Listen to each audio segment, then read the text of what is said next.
আসসালামু আলাইকুম guys, this is আমরাজ রাজিম। তো আজকে আমাদের ভিডিওর মূল টপিক হচ্ছে আপনারা যারা পাঞ্জা খেলবেন আপনাদেরকে হাতের কোন মাসলকে ডেভেলপ করা লাগবে। তো আজকে কোন মাসলটা আপনাদের হাতের সবচেয়ে বেশি ইম্পর্টেন্ট যারা পাঞ্জা প্লেয়ার তাদের জন্য আজকে এই মূলত ভিডিওটা। তো বেশি দেরি না করে ভিডিওটা শুরু করি। তো আমি আপনাদেরকে প্রথমে একটা উদাহরণ দিতে চাই, যেমন কি আপনারা এই পানির বোতলটা দেখতে পাচ্ছেন। আমি যদি এর থেকে পানি খেতে চাই তাহলে আমার প্রথমে এটা মুখ দিয়ে ধরা লাগবে, না ছাড়া কিন্তু আমি খেতে পারবো না। তো এখানে আমার নখই মূল ভূমিকা পালন করলো। ঠিক এরকমই আমাদের পাঞ্জা তো অনেক আমাদের হাতের পার্ট আছে যেটা অনেক গুরুত্বপূর্ণ ভূমিকা পালন করে। তার মধ্যে একটা হচ্ছে আমাদের ফোরাম। আর্ম রেসলিংয়ে আমাদের ফোরামই আমাদের মেন কাজে লাগে। আপনার যদি ফোরাম না থাকে তাহলে আপনার বাইসেপ এগুলো বাইসেপ ট্রাইসেপ থাকে কোনো লাভ নেই। আপনাকে আপনার প্রধানত আপনাকে আপনার ফোরামটা মোটা করতে হবে বা ফোরামের ভিতর আপনার শক্তি আনা লাগবে। তো আমাদের ফোরাম মোট 3 ধরনের হয়। একটা হচ্ছে আমাদের ভিতরের ফোরাম, এটাকে ভিতরের ফোরাম বলে। এটা হচ্ছে বাইরের ফোরাম, আর এটা হচ্ছে আমাদের উপরের ফোরাম। তো আমাদের বাইরের ফোরাম এর মেন কাজ হচ্ছে আপনার অপোনেন্টকে ধরে রাখা। আপনি যদি কাউকে ধরে রাখতে চান তাহলে আপনার বাইরের ফোরাম অনেক বড় একটা ভূমিকা পালন করে। আপনার যদি ফোরাম না থাকে তাহলে আপনার বাইসেপ থেকে লাভ নেই। আর আমাদের ভিতরের ফোরামও আমাদের অনেক গুরুত্বপূর্ণ ভূমিকা পালন করে। যদি আপনি কাউকে ফেলাতে চান তাহলে আমাদের ভিতরের ফোরাম এটাতে ফেলানোর দিকে অনেক সাহায্য করে, এবং উপরের ফোরামও আমাদের ফেলানোর দিকে অনেক সাহায্য করে। তাহলে আপনাকে প্রথমত আপনার ফোরামের দিকে লক্ষ্য রাখতে হবে। তো আজকে আমি ফোরামের কী কী ব্যায়াম আছে এটা বলতেছি না, আমি সামনের ভিডিও আরও আনবো। তো সেইখানে ফোরামের ব্যায়াম বা ফোরামকে কীভাবে ডেভেলপ করবেন তা বলবো। তো প্রথমত গেল আমাদেরকে ফোরামকে ডেভেলপ করতে হবে। দ্বিতীয়ত আমাদের রিস্ট। আমাদের এই রিস্ট কিন্তু আমাদের পাঞ্জাতে অনেক বড় একটা ইফেক্ট ফেলে। যদি আপনার ফোরাম না থাকে তাও যদি আপনার রিস্ট অনেক শক্তিশালী থাকে আর আপনি মনে করেন আপনি 20 কেজি ছাড়তে পারেন এবং আপনার অপোনেন্ট 25 বা 30 কেজি ছাড়তে পারে, তাহলে আপনি যদি তার হাতটা এরকমভাবে কাপ করে নিতে পারেন তাহলে আর সে আপনাকে ফেরাতে পারবে না, সে উঠাতেই পারবে না যতই সে চেষ্টা করবে না কেন। তো আপনার রিস্ট যদি শক্তিশালী থাকে তাহলে মনে করবেন আপনি পাঞ্জাতে 50% উইন হয়ে গেল। যদি আপনাদেরকে তৃতীয় পার্টের উদাহরণ দেই, তৃতীয় পার্টটা হচ্ছে আমাদের নখ। তো আপনারা অনেকেই বলবেন ভাই বাইসেপের কেন উদাহরণ দিচ্ছ না? তো বাইসেপ পরে আসতেছে। তো বর্তমানে নখ আমাদের পাঞ্জার জন্য অনেক গুরুত্বপূর্ণ একটা অংশ। আমি যদি আপনাদেরকে নখের উদাহরণ দেই তাহলে এটা এরকম হবে। আপনারা এই বোতলটা দেখতে পাচ্ছেন। তো আমি যদি বোতলটাতে চাপ দিই তাহলে এই পানিগুলো কিন্তু বের হয়ে যাবে।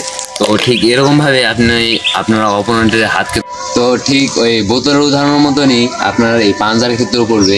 আপনার এই যে নখগুলো আছে সেই নখগুলো দিয়ে আপনি আপনার অপোনেন্টের হাত অনেক জোরে চাপে ধরবেন যাতে তার এখানকার রক্ত চলাচল বন্ধ হয়ে যায়। আর যদি এখানকার রক্ত চলাচল বন্ধ হয়ে যায় তাহলে তার সিস্টেম একটা ড্যামেজ করবে, আর তখন আপনি তাকে খুব সহজেই হারিয়ে দিতে পারবেন। তো আপনারা আপনাদের নখকে ডেভেলপ করবেন। নখকে ডেভেলপ করার জন্য যে ব্যায়ামগুলো আছে সেটা বলতেছি না, আমি সামনে আরও ভিডিও আনতেছি। তো আপনারা তৃতীয়ত আপনাদের নখের দিকে লক্ষ্য দিবেন। তো আপনারা দেখতে পারতেছেন যে মুমিনের ট্রাইসেপটা খুবই বেশি আছে, মানে সে জিম করে তার ট্রাইসেপ বানাইছে। তো সে যদি তার ট্রাইসেপ দিয়ে শক্তি দেয়, অর্থাৎ সে যদি তার অপোনেন্টকে এতখানি পর্যন্ত নামিয়ে আনতে পারে তাহলে তার ট্রাইসেপের সাহায্যে তার ফোরামে এবং তার রিস্টে প্রচুর শক্তি পৌঁছাবে বা সাপ্লাই হবে, যার কারণে তার অপোনেন্টের যদি প্রচুর শক্তিও থাকে তাও তার অপোনেন্ট কিন্তু আর উঠাতে পারবে। তো ভাই তারা আপনাদের ট্রাইসেপকে খুব ভালোভাবে ট্রেন করবেন। তো গাইস, আমাদের পঞ্চম যে পার্টটা আছে সেটা হচ্ছে আমাদের ব্যাক প্রেসার। তো ব্যাক প্রেসার আমাদের পাঞ্জাতে খুবই ইম্পর্টেন্ট একটা জিনিস। আপনি যদি হুকার হন বা টপ রোলার হন তাহলে আপনি ব্যাকের মাধ্যমে, যদি আপনি টপ রোলার হন তাহলে এইভাবে টাইনে আনবেন এবং আপনার অপোনেন্টকে খুব সহজে ফেলে দিতে পারবেন। আর যদি আপনি হুকার হন তাহলে আপনি এইভাবে হুক করে তারপরে একটা ব্যাক প্রেসার দিয়ে আপনি এইভাবে ফেলে দিতে পারবেন। তো আমাদের পঞ্চম যে এই প্রেসারটা হচ্ছে সেটা হচ্ছে আমাদের ব্যাক প্রেসার। ব্যাক প্রেসার থাকাটা আমাদের অনেক দরকারি জিনিস। তো আপনারা যদি আপনাদের ফোরামকে অনেক ভালো করে ডেভেলপ করে ফেলেন, মনে করেন আপনার কোনো একটা অপোনেন্টকে ফেলে দিলেন, তাহলে এরপরে যদি আপনি কারোর সাথে লাগতে চান তাহলে কিন্তু আপনার যদি বাইসেপ না থাকে তাহলে আপনি কিন্তু জিততে পারবেন না, কারণ বাইসেপ আমাদেরকে শক্তি প্রদান করে। তো আপনার যদি বাইসেপ না থাকে তখন আপনার হাত কিন্তু হিপসে যাবে বা আপনার হাত অবশ হয়ে যাবে, তখন আপনি আর কারোর সাথে খেলতে পারবেন না। তাই জন্যে আপনাদেরকে প্রথমত বাইসেপ যে সুবিধাটা দেয় সেটা হচ্ছে আপনাদের হিপসানি আর আসবে না, আপনাদের হিপসানিটা বাইসেপ আমাদের বাইসেপ থেকে আমরা দ্বিতীয় যে সুবিধাটা পাবো সেটা হচ্ছে বাইসেপ যদি আপনাদের থাকে, বাইসেপ যদি আমাদের অনেক বেশি থাকে, তাহলে আপনারা আপনাদের এই ভিতরে যেই ফোরামটা আছে, অর্থাৎ এই যে ফোরামটা আছে, এই ফোরামটা এবং আপনার বাইসেপ খুব ভালো করে জোড়া করে নিতে পারবেন। আর যদি ভালো করে আপনারা এই দুটা পাঁচের সময় জোড়া করতে পারেন, তাহলে আপনারা খুব সহজেই আপনাদের দেহের ভর দিয়ে আপনাদের অপোনেন্টকে ফেলে দিতে পারবেন।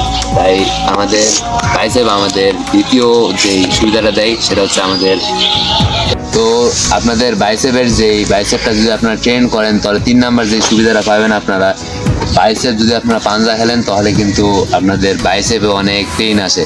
যদি আপনারা বাইসেপটাকে খুব ভালো মতন ট্রেন করতে পারেন, তাহলে আপনাদের বাইসেপ থেকে অন্তত পেইন আসবে না। এটাই। তাহলে এই ভিডিওটা থেকে আপনারা এখন শিখলেন যে আমাদের পাঞ্জা খেলার জন্য আমাদের মূল যে মাসেলটাকে টার্গেট করতে হবে সেটা হচ্ছে আমাদের ফোরাম। ফোরামের ভিতরকার পার্ট, বাইরের পার্ট এবং উপরের পার্ট। তো প্রথমত ফোরাম, দ্বিতীয়ত আমাদের রিস্টকে আপনাদের শক্ত করতে হবে যেভাবে হোক, তৃতীয়ত আমাদের নখ, চতুর্থ আমাদের ট্রাইসেপ, পঞ্চমত আমাদের ব্যাক এবং ষষ্ঠত যেটা অনেক বড় একটা ভূমিকা পালন করে সেটা হচ্ছে আমাদের বাইসেপ। তো আমার আগামীতে যে ভিডিওটা আসতে চলেছে সেটা হচ্ছে আমাদের ফোরাম আর রিস্ট, এই দুটাকে ডেভেলপ করার যে ব্যায়ামগুলো করা লাগবে সেটা আমি আপনাদেরকে বিস্তারিত বলবো। তো সেই ভিডিওটি দেখার জন্য আমার চ্যানেলটি সাবস্ক্রাইব করে আমার পাশে থাকুন। আসসালামু আলাইকুম।